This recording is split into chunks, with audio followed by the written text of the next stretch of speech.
Picture yourself collapsing in the middle of a busy sidewalk. 50 strangers are close enough to see it happen. 50 sets of eyes, 50 working phones, 50 capable adults who could kneel beside you and call for an ambulance in seconds. You would assume that 50 witnesses means 50 chances someone helps, almost immediately, without hesitation. But the real answer is far stranger. The more people who witness an emergency, the less likely it is that any single one of them acts.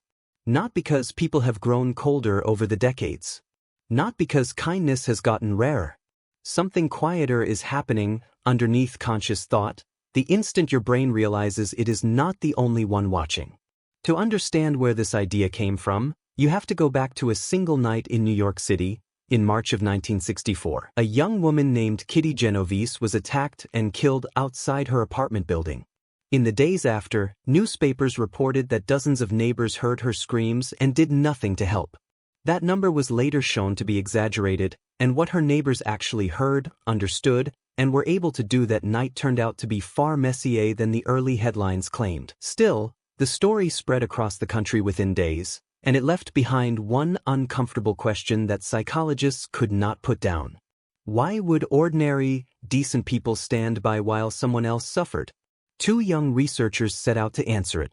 Their names were Darley and Bibb, and in 1968 they built a series of experiments that would define an entire field of psychology. In the first experiment, they placed people in a small waiting room, either completely alone or seated among strangers, and then quietly pumped smoke in through a vent under the door. When someone sat by themselves, they noticed the smoke fast, usually within seconds, and got up to report it. When several people sat together, almost nobody moved. They glanced sideways at each other. They saw calm, neutral faces. So each person quietly decided the smoke must not be a big deal, because nobody else in the room looked afraid. That reaction has a name now. It's called pluralistic ignorance, and it means this: everyone in the room is privately unsure, but everyone reads everyone else's calm expression as proof that there's nothing to worry about. So the room stays calm together, right up until it very much isn't. What makes that experiment so unsettling is how fast it happened. Within minutes, some of those rooms had genuinely thick, hard-to-ignore smoke drifting through the air, and the people inside them were coughing, waving it away from their faces, and still saying nothing. They weren't ignoring their own senses. They were quietly overriding them, trading what their own eyes and lungs were telling them for whatever a stranger's carefully blank face seemed to be telling them instead. Your senses can hand you the truth directly, and a room full of strangers can still talk you out of trusting it. Darley and Latané ran a second experiment to push the idea further, this time using an intercom system. Each participant believed they were talking with a small group of other people in separate rooms, when in reality the other voices were recordings. Partway through the conversation, one voice suddenly began to choke, stammer, and call out for help, sounding exactly like the start of a seizure. When a participant believed they were the only other person who could hear this, the overwhelming majority rushed to get help within about a minute. When participants believed several other people could also hear the same emergency, far fewer of them helped at all, and the ones who did took significantly longer to act. Nothing about the emergency itself had changed. The only thing that changed was how many other people seemed to be listening. Researchers now call this diffusion of responsibility.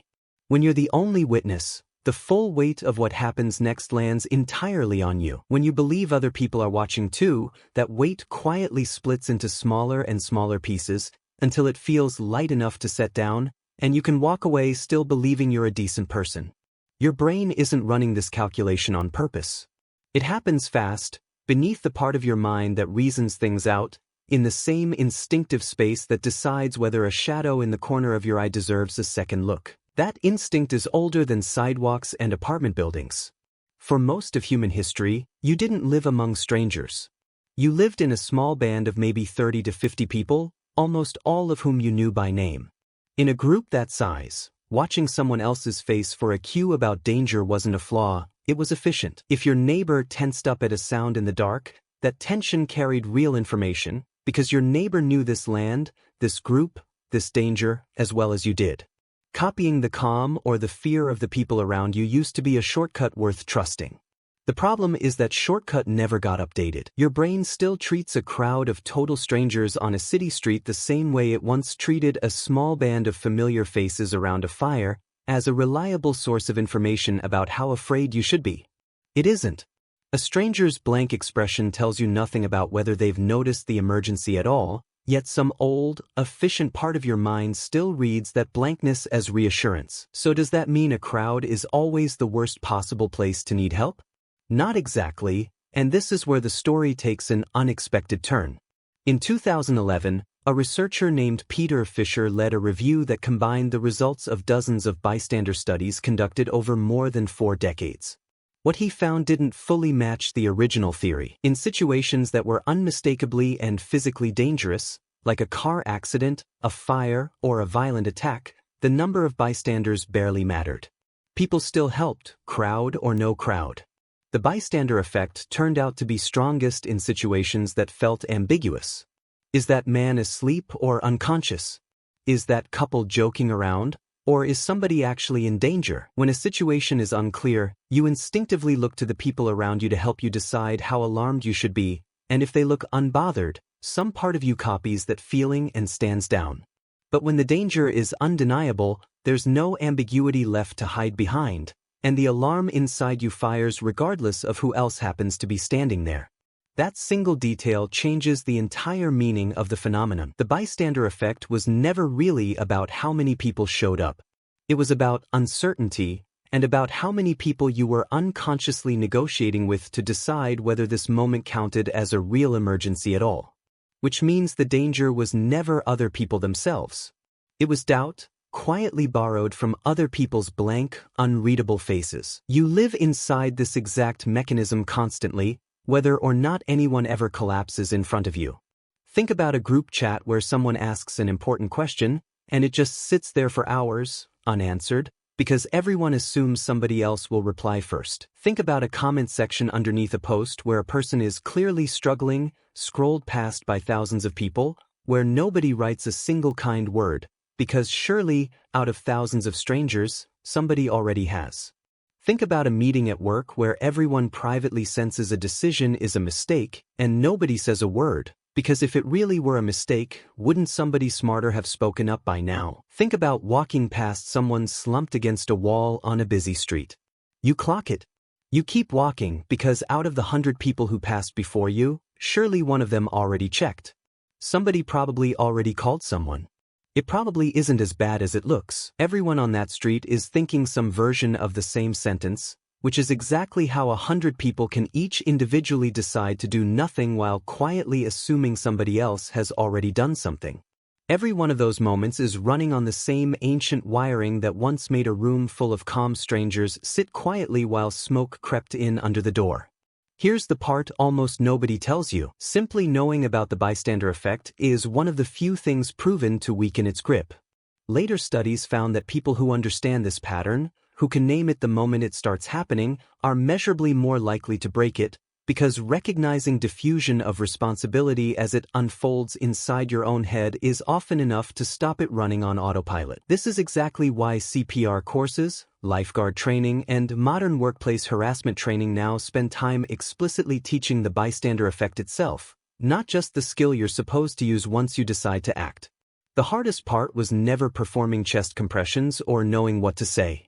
The hardest part was always the first few seconds of deciding that this is real, and that it's on you. Once that decision is made, most people are perfectly capable of doing what needs to be done. There's a practical piece of advice that grew out of this research, and it's worth carrying with you. If you're ever the one who needs help in a crowd, don't shout at the crowd in general. Pick one person, point at them directly, describe what you need, and use a detail that makes it personal, like the color of their jacket. The moment responsibility has a single name attached to it, it stops diffusing. It lands, whole, on one person, the same way it would if they were the only witness in the room. And if you're ever the one standing in the crowd, the fix runs the other way. The pause you feel, the moment where you glance around to see if anyone else looks concerned, is not information. It is not a signal that everything is fine. It is 50 people each performing the exact same calm expression for each other, each one privately unsure, each one waiting to be told it's safe to react. So the next time you feel that specific, familiar hesitation, notice what it actually is. It is not proof that everything is fine. It is not evidence that somebody else already has it handled. It's 50 people, each one quietly waiting for somebody else to go first, while whatever is burning keeps burning. And the next time you are the one standing on a busy sidewalk, surrounded by 50 strangers, and it's someone else who needs help, you already know exactly why the other 49 haven't moved. Which means you already know exactly why you can.